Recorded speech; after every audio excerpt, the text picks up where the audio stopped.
écoutez, il est 8h35. L'heure a son importance, vous allez comprendre pourquoi. Notre invité, Karim Bouamrane, qui est maire de Saint-Ouen, en Seine-Saint-Denis. Bonjour. Bonjour, M. Bourdin. Et vous avez lancé votre mouvement, vous êtes au Parti Socialiste, mais vous avez lancé votre mouvement « La France humaine et forte ». Bien. Il est 8h36 maintenant. Et dans le bureau d'Emmanuel Macron, un homme est face à lui. Et cet homme, c'est François Bayrou. François Bayrou, mais pourquoi est-il dans le bureau d'Emmanuel Macron ce matin? Pour être nommé Premier ministre?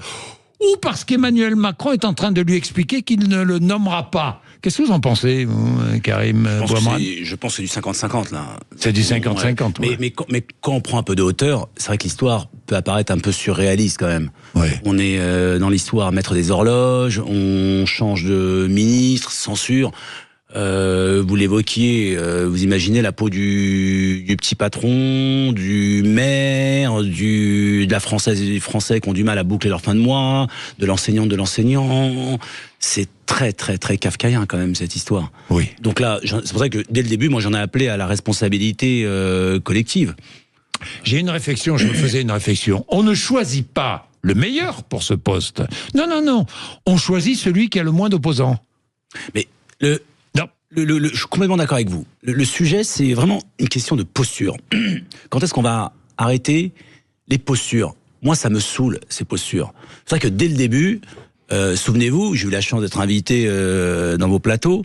Il y a 3-4 mois, j'avais dit, il faut une personne de compromis. On avait parlé de vous, d'ailleurs, l'été dernier, pour être Premier ministre. Exactement, parce que j'étais une des personnes qui pouvait porter le compromis. Je m'étais fait défoncer, cloué au pilori, notamment par une bonne partie de la gauche, oui, en me qualifiant de sociotraître. Oui.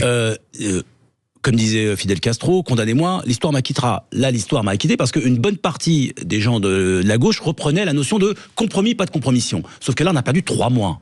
Oui. On a perdu 3 mois. Là, l'heure est grave. Lorsqu'on parle de gouvernement d'intérêt général, national, peu importe. Moi, ce qui m'intéresse, c'est aujourd'hui qu'un budget soit voté, qu'on apporte de la stabilité aux Françaises et aux Français, et qu'on arrête cette pantalonnade qui est à 2 doigts de plonger le pays au fond de l'abîme. Ça, il y en a marre. C'est la raison pour laquelle j'ai été sorti sur des propositions. On aura l'occasion d'en revenir. Oui, bien sûr, on va revenir dessus. Donc, on ne choisit pas le meilleur pour ce poste, on choisit celui qui a le moins d'opposants. Là, François Bayrou paraît quand même en première position. François Bayrou, c'est un bon choix? Bon, personnellement, je ne le connais pas. Je pense que, comme on dit dans la cybersécurité, 80% des menaces, elles viennent de l'interne. François Bayrou a beaucoup d'opposants, notamment du côté de LR, au regard de sa prise de position à l'époque de l'élection de François Hollande, oui, où il avait fait la bascule en appelant à voter François Hollande. Oui, c'est Nicolas Sarkozy qui n'en veut pas, quoi. Exactement, c'est Nicolas Sarkozy qui n'en veut pas, totalement. Maintenant, la question, c'est, on revient sur la même chose. Si François Bayrou arrive à apporter de l'apaisement et se disent, ok, ce gouvernement va nous donner la possibilité de tenir jusqu'en 2027, aujourd'hui, j'achète, parce que je n'y crois plus. Il faut arrêter de mentir aux Français. Mais vous ne croyez plus à quoi? Je ne crois plus au fait que on va arriver à un compromis avec toutes les formations politiques. Parce que, absolument, moi, je me suis réjoui que le président de la République a repris mot pour mot mes propositions, à savoir une première ministre ou un premier ministre qui soit dans la capacité de faire un accord de Yalta avec toutes les formations politiques en partant sur le minimum de décision, c'est-à-dire un budget, des mesures sociales, une trajectoire de désendettement budgétaire pour rassurer les marchés et rassurer les investisseurs pour avoir une trajectoire calendaire jusqu'en 2027 pour éviter la dissolution. Le problème qu'il y a, c'est qu'aujourd'hui, on nous parle de Bayrou. Très bien, que ce soit Bayrou, que ce soit Bernard Cazeneuve, que ce soit... on nous a parlé de Roland Lescure. Très bien, ce qu'il faudrait aujourd'hui, c'est un gouvernement porté par des femmes et des hommes détaché des contingences politiques, politiciennes à court et moyen terme. Parce que qu'est-ce qui va se passer, M. Bourdin? C'est très simple. Si vous mettez un gouvernement, on va dire, centre-droit, dans 3-4 mois, il va être censuré. C'est ce que je disais dans une des antennes Frangine. Dans Barnier, c'était un CDD de 3 mois. C'était couru d'avance. Si vous mettez un centre-gauche, alors tout le monde dit dans mon camp, il faut un Premier ministre de gauche. Oui. Très bien, mais... J'adorerais. Oui, il faudra un Premier ministre de gauche. Oui, il faudra un gouvernement de gauche. Mais ça ne fonctionne pas pour la bonne et simple raison que mettez-vous à la place des LR, des Ensemble ou du RN. Si vous mettez un Premier ministre centre-gauche, nous on sera tous contents, on sera au gouvernement, et 2 mois après, on se fait censurer. Ils vont nous faire exactement la même chose qu'ils ont fait à Barnier.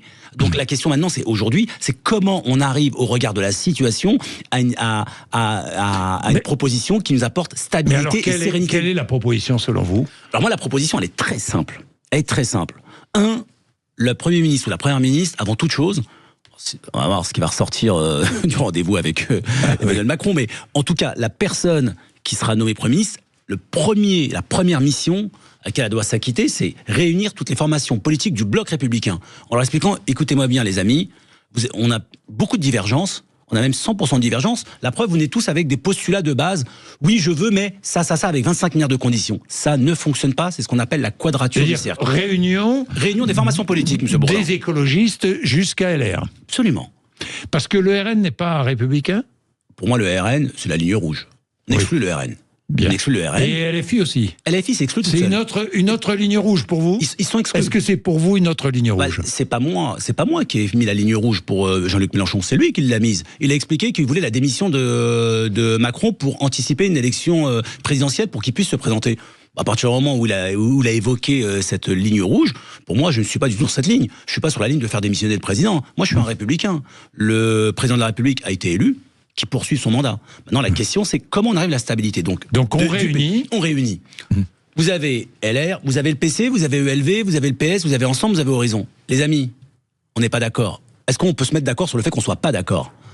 Premier accord. Deuxième accord, est-ce qu'on peut se mettre d'accord que ce qui est au-dessus de tous nos désaccords, c'est l'intérêt suprême de la République et de la nation? Parce qu'il faut faire tourner un pays. Dans ces cas-là, qu'on se mette d'accord au minimum sur un vote d'un budget. Il n'y a pas de 49-3. Et on apporte de la stabilité jusqu'en 2027. Et pour faire plaisir à certaines et certains, M. Bourdin, on va mettre un petit peu de proportionnel. Et la petite proportionnelle, pour ceux qui ont peur pour leur circonscription, parce qu'ils sont adossés à la LFI, vous allez pouvoir vous émanciper. Et là, on apporte de la stabilité. Et dernière condition, et je terminerai là-dessus, pardonnez-moi, j'ai été un petit peu long dans mon explication. Non, dans le gouvernement, ce sont des profils comme vous, M. Bourdin. C'est-à-dire des personnes qui ne sont pas dépendantes d'un agenda politicien, électoral à court et moyen terme. Voilà ce que je propose, c'est très concret.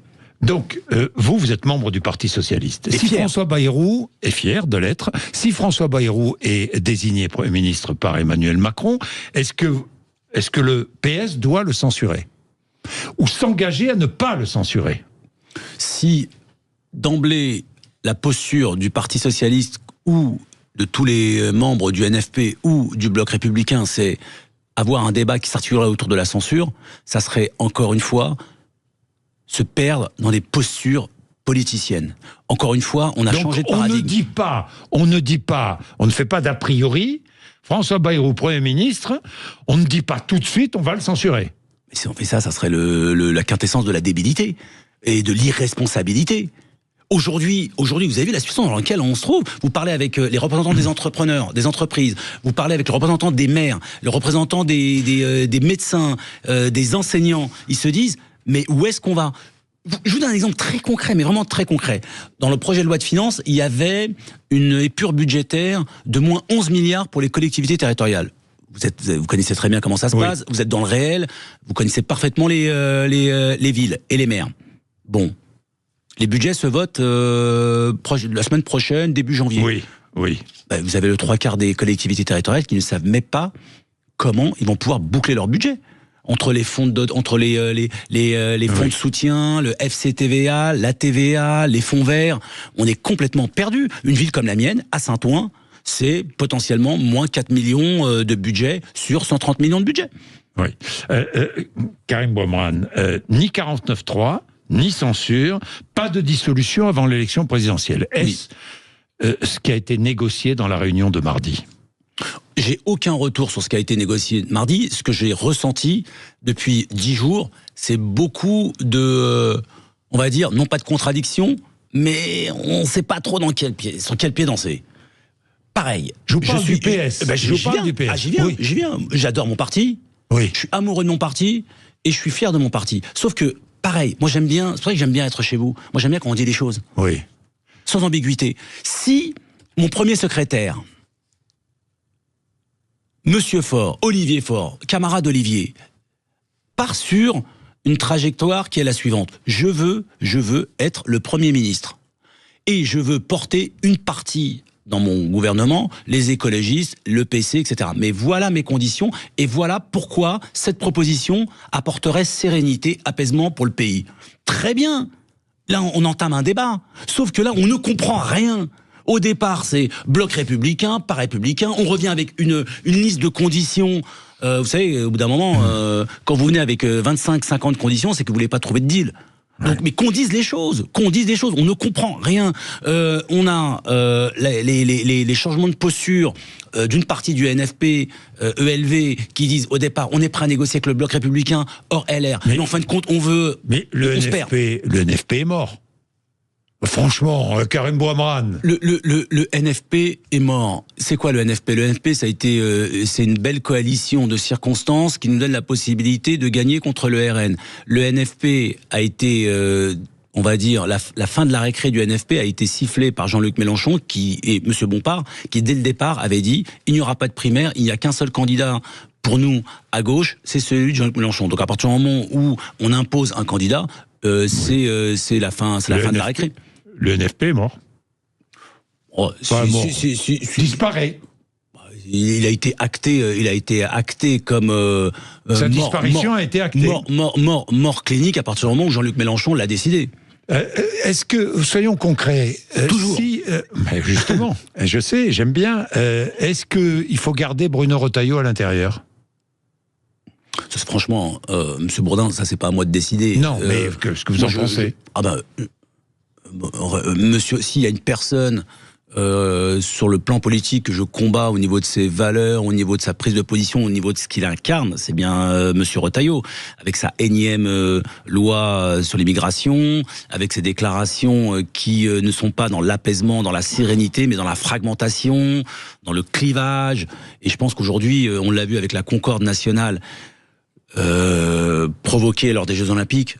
Ça serait bien qu'on change de paradigme au niveau politique. Moi, j'en ai marre, c'est ce que je disais encore hier dans mon conseil municipal, j'en ai marre des postures où on cherche à monter les uns contre les autres, ceux qui vivent en région contre ceux qui vivent en métropole, ceux qui sont riches contre ceux qui sont pauvres, les blancs contre les noirs, les croyants contre les non-croyants. Il y a un besoin de sécurité. Vous êtes maire à Saint-Ouen, vous imaginez bien que vous êtes confronté à tout cela. Il y a un vrai besoin de sécurité. Là, c'est un autre sujet, ça. Oui. Donc, le régalien, bien sûr qu'il faut du régalien, de la sécurité, bien sûr qu'il faut de la sécurité, de l'autorité, bien sûr qu'il faut de l'autorité, du civisme, du respect des institutions, la réappropriation de l'espace public, montrer qu'il n'y a rien qui est au-dessus de la République. La sécurité, Monsieur Bourdin, c'est une valeur de gauche.